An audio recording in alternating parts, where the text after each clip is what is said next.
Hey drama gigglers, welcome back to my channel. Let's talk about new drama. Lu Fangnin जो कि general manager है dear Singh group की company के सारे मसले वो खुद हैंडल करती है। लोग उसे बॉसी लेडी कहते हैं क्योंकि वो हर काम में परफेक्शन देखती है। इवन जब वो कंपनी में एंटर करती है तो वो वर्कर्स की चालाकियां आसानी से पकड़ लेती है। चाहे उसे काफी साल हो गए हैं कंपनी को चलाते हुए, लेकिन फिर भी कुछ बोर्ड मेंबर्स नहीं चाहते कि वो जनरल मैनेजर बनी रहे। वो सिर्फ जनरल मैनेजर इसीलिए बनी हुई है क्योंकि डियर सिंह के ज्यादा शेयर्स उसके पिता के पास हैं और फांगनिंग के पिता को ये पता है कि सिर्फ लू फांगनिंग ही कंपनी को अच्छी तरह से संभाल सकती है और लोग उससे डरते हैं। असल में लू फांगनिंग का जनरल मैनेजर बनने का कोई इरादा नहीं था, लेकिन उसकी बड़ी बहन की मौत होने के कारण कंपनी को संभालना उसे पड़ा। जब लू फांगनिंग ग्रेजुएशन कर रही थी तो उसकी बहन को किसी लड़के से प्यार हो गया, लेकिन उसके पिता नहीं माने क्योंकि वो लड़के को नहीं जानते थे। तो लू फांगनिंग की बहन घर छोड़कर चली गई, लेकिन जिस दिन फांगनिंग का बर्थडे था उस दिन वो लू फांगनिंग को बर्थडे विश करने उसके घर आई तो उसके पेरेंट्स को पता चल गया। पहले तो फांगनिंग की बहन को उसका बॉयफ्रेंड बर्थडे पर जाने नहीं दे रहा था। वो असल में उस दिन कंट्री छोड़कर जा रहे थे, लेकिन लड़की की जिद के कारण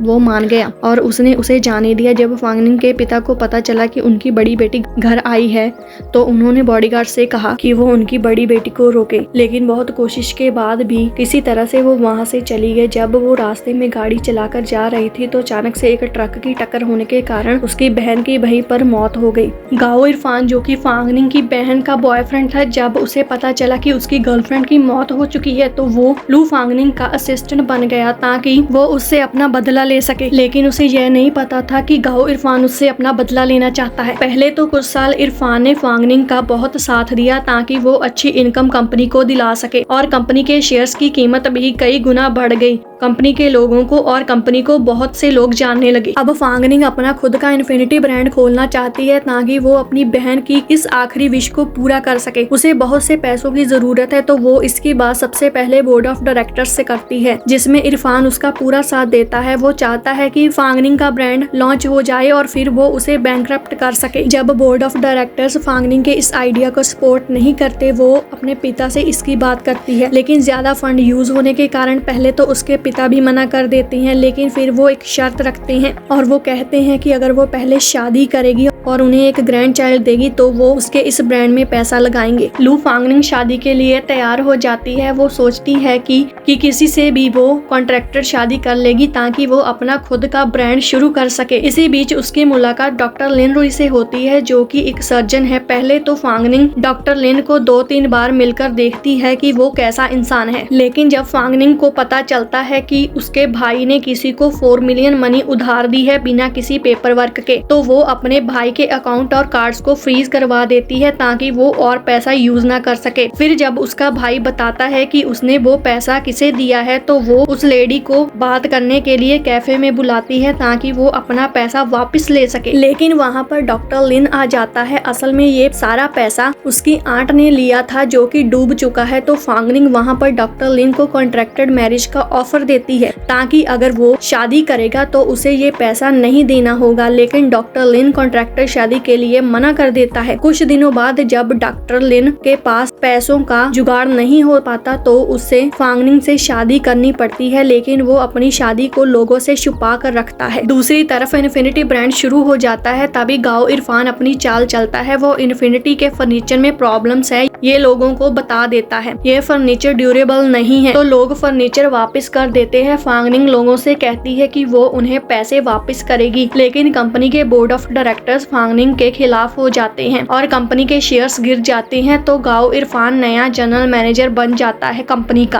और सारे शेयर्स वो खरीद लेता है। जब फांगनिंग को वो पूरी सच्चाई बताता है तो फांगनिंग कहती है कि वो फिर से इस कंपनी की जनरल मैनेजर बनेगी और इस कंपनी से वो नहीं जाएगी। लेकिन जब गाओ इरफान स्टाफ निकाल देता है और कहता है कि वो और भी कंपनी के डिपार्टमेंट्स को बंद कर देगा अगर फांगनिंग कंपनी से नहीं जाएगी, तो वो कंपनी के स्टाफ को बचाने के लिए वहाँ से चली जाती है। फांगनिंग लिन रुई को बताए बिना कंट्री छोड़कर और डॉक्टर लिन को डिवोर्स पेपर भेजकर चली जाती है। कुछ सालों बाद अपने बेटे के कारण फांगनिंग को वापस कंट्री में आना पड़ता है क्योंकि उसका पार्टनर बेटे को लेकर बिना बताए कंट्री आ जाता है ताकि फांगनिंग उसके ब्रांड को कंट्री में लॉन्च कर सके। फिर एक दिन फांगनिंग की मुलाकात डॉक्टर लिन से एज अ प्रोफेसर होती है तो फांगनिंग वहाँ पर छुप जाती है क्योंकि डॉक्टर लिन स्टूडेंट्स के कारण फांगनिंग को नहीं देख पाते। जब फांगनिंग अपने फर्नीचर का शोरूम खोलने के लिए रेंट पर शोरूम लेती है तो गांव का एक आदमी उसका सामान खराब करने के लिए कुछ लोगों को भेज देता है, लेकिन गांव को कुछ भी नहीं पता होता। तो फांगनिंग गांव के पास जाकर कहती है कि वो अभी भी पुरानी बातों में ही फंसा हुआ है, क्योंकि वो जानती है कि अब उसकी बहन कभी वापस नहीं आएगी। तो वो गांव से कहती है कि उसे अब अपनी जिंदगी में आगे बढ़ना चाहिए, तभी उसकी बहन खुश होगी। फांगनिंग अपने बेटे को अपने अंकल के पास छोड़कर अपनी एग्जीबिशन चलाती है। वो बस यही सोच रही है कि कहीं डॉक्टर लिन रुई को